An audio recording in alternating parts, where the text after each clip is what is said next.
عورتیں تھی، کیا بیٹیاں تھی، کیا مقدس ہستیاں تھی. ایک لڑکی، ایک جوان لڑکی، بلکہ جوانی میں ابھی اس نے قدم رکھا تھا. بہت چھوٹی سی عمر تھی، 13-14 سال کی عمر کی وہ لڑکی. کیا بیٹیاں تھی، قابل رشک بیٹی. ان کے ذکر سے آج بھی نگاہوں میں تقدس پیدا ہوتا ہے. 13-14 سال کی بیٹی ہے. ماں نے کہا بیٹا چلی ذرا بازار چلی جا اور تھوڑا سامان لے کر بازار جا، تھوڑا سامان لے. علامہ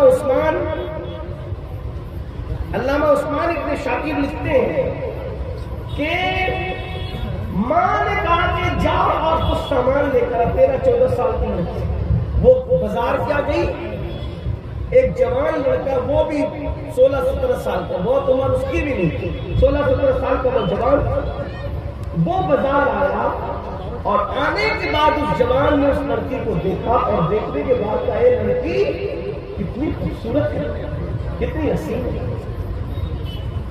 یہ بات اگر آج ہمیں کوئی کہتے ہیں ڈھیر ہو جاتا ہے. یہ سب جھوٹی تعریفوں سے متاثر نہ ہوا. کوئی سفید چمڑی خوبصورت نہیں ہے. جو چمڑی میں جہنم میں جلنا ہے وہ خود سے خوبصورت ہونے لگی. خوبصورت چمڑی تو وہ ہے جو جہنم کی آگ سے محفوظ ہے. اور کون سی چمڑی جہنم کی آگ سے محفوظ ہے وہ ابھی کسی کو پتہ نہیں چل سکتا. یہ تو جب تک کہ فیصلہ نہیں ہو جاتا قدرت کی طرف سے اس وقت تک کوئی نہیں کہتا. اس لیے اللہ سے ڈرتے رہے. لڑکی کو اس جوان لڑکے میں جو 16-17 سال کا جوان، ابھی جوانی میں اس کی شروعات ہوئی تھی، جوان نے کہا کتنی خوبصورت ہے تو، اور تیرے پورے وجود میں تیری آنکھیں کتنی خوبصورت، جی چاہتا ہے تیری جھیل سی آنکھوں میں ڈوب جاتا. جوان نے کہنے کو تو کہہ دیا. لڑکی نے غیرت سے کہا میری خوبصورتی میں سب سے زیادہ تجھے میری آنکھیں اچھی لگی نا؟ اس نے کہا ہاں، کیا حسین ہے تیری آنکھیں، غزال سی آنکھیں، نرگس سی آنکھیں، جھیل سی آنکھیں، کتنی خوبصورت ہے تیری آنکھیں. اس لڑکی نے غصے اور غیرت سے ملے جلے جذبات میں کہا رک ٹھہر، ابھی تیرا علاج کرتی ہوں. وہ جوان وہیں ٹھہر گیا. لڑکی گئی اور چند منٹوں کے بعد ایک بوڑھی کنیز آئی. اس کے ہاتھ میں ایک پلیٹ کی تشت اور وہ ڈھکا ہوا تھا کپڑے سے. آنے والی کنیز نے کہا اے لڑکے تو ہی وہ جوان ہے نا، تھوڑی دیر پہلے کسی لڑکی کے حسن و جمال اور اس کی آنکھوں کی تم نے تعریف کی. ہاں میں وہی جوان ہوں. کہا اس لڑکی نے یہ تمہیں تحفہ مل جائے گا. وہ جوان سمجھ گیا پہلی محبت کامیاب، پہلی ملاقات کامیاب. لیکن جیسے ہی اس نے تشت سے کپڑا ہٹایا حیران بن گیا. ایک چٹھی تھی اور خون آلود کٹی ہوئی آنکھیں، کٹی ہوئی آنکھیں خون آلود تشت میں رکھی ہوئی، اور ساتھ یہ چٹھی اٹھا کے پڑھا تو لکھا ہوا تھا اے جوان میری آنکھیں تجھے خوبصورت لگی ہے نا، اس لیے میں نے یہ آنکھیں کاٹ کر تجھے بھیج دیا. یہ کٹی ہوئی آنکھیں لے لے اور مجھے بھول جا، دوبارہ مجھے کبھی یاد مت کرنا. وہ آنکھیں جو مردوں کو میری طرف متوجہ کر کے مجھے پاپ میں مبتلا کریں، ایسی آنکھیں میں اپنے ماتھے پر کبھی رکھنا پسند نہیں کر سکتی.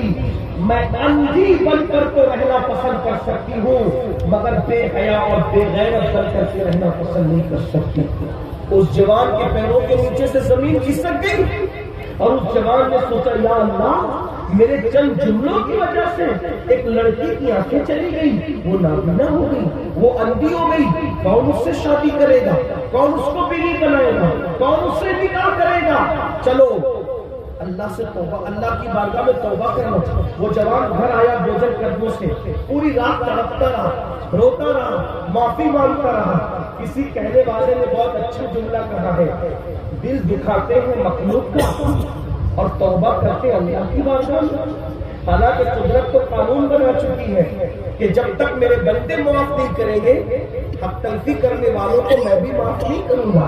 لیکن وہ جوان سوجھ بوجھ والا اس جوان کی کوئی بے ادبی نہیں کر رہا، اس کی انداز بیان ایسا ہے، ورنہ تصور میں بھی کہیں اس جوان کی بے ادبی نہیں ہے۔ وہ جوان میرے سر پر، میری آنکھوں پر، میرے دل پر، میرے قلب پر، میرے جگر پر اس کی نالائق ہے، لیکن اللہ اکبر رات بھر روتا رہا، توبہ کرتا رہا۔ صبح ہوئی، دل میں خیال آیا، اے جوان، دل دکھانا مخلوق کا اور توبہ کرنا رب کی بارگاہ میں، چلو اس سے بھی تو معافی مانگ لیں، اس سے بھی تو معافی طلب کر لیں۔ اور وہ جوان جب گیا اس لڑکی کے محلے میں تو کیا دیکھا کہ پورا محلہ غم میں ڈوبا ہے اور لوگ کسی جنازے کو پورے عزت اور احترام کے ساتھ اٹھا رہے ہیں، پورے محلے کو روتا دیکھا۔ اس جوان نے کہا کس معزز ہستی کا انتقال ہو گیا کہ پورا محلہ غم میں ڈوبا ہوا ہے، ایک گھر نہیں پورا محلہ۔ تو کسی نے کہا پتہ نہیں کون من چلا، پتہ نہیں کون دیوانہ تھا، ہمارے محلے کی بیٹی کل صبح بازار گئی، اس کی آنکھوں کی کسی نے تعریف کیا کر دی، غیرت کی وجہ سے اس بیٹی نے آنکھیں کاٹ کے اس کو بھجا دیا، اور غیرت کی وجہ سے آنکھیں تو کاٹ لی لیکن برداشت نہ کر سکی، دن بھر تڑپتی رہی، رات بھر تڑپتی رہی، آنکھوں کا کاٹنے کا دکھ اس سے برداشت نہ ہوا، اور صبح ہوتے ہوتے اس بیٹی کا انتقال ہو گیا۔ ہماری غیرت مند بیٹی نے آبرو بچانے کے لیے اپنی جان تک دے دی، مر گئی، وہ دنیا چھوڑ دیا اس نے۔ اس جوان نے کہا اے جوان، تیرے چند جملوں نے صرف کسی کی آنکھیں نہیں بلکہ کسی کی جان تک لے لی ہے۔ ایک قوم کی بیٹی نے صرف آنکھیں نہیں کھویا بلکہ تیرے چند جملوں کی وجہ سے اس نے تو جان کھو دی ہے۔ مر گئی ایک قوم کی بغیرت بیٹی، ایک باغیرت بیٹی مر گئی ایک قوم کی۔ اے جوان، تیرے کیا کر دیا؟ احساس، احساس، احساس۔ پھر اس جوان نے جو 16-17 سال کا جوان تھا، اس نے اللہ کی بارگاہ میں سچی توبہ کی، مولا میرے چند جملوں سے کسی کی آنکھ جا سکتی ہے، کسی کی جان جا سکتی ہے، اب میں تجھ سے وعدہ کرتا ہوں کہ کبھی بھی میں کوئی عورت تو کیا کسی مرد کو بھی نظر بھر کے نہیں دیکھوں گا۔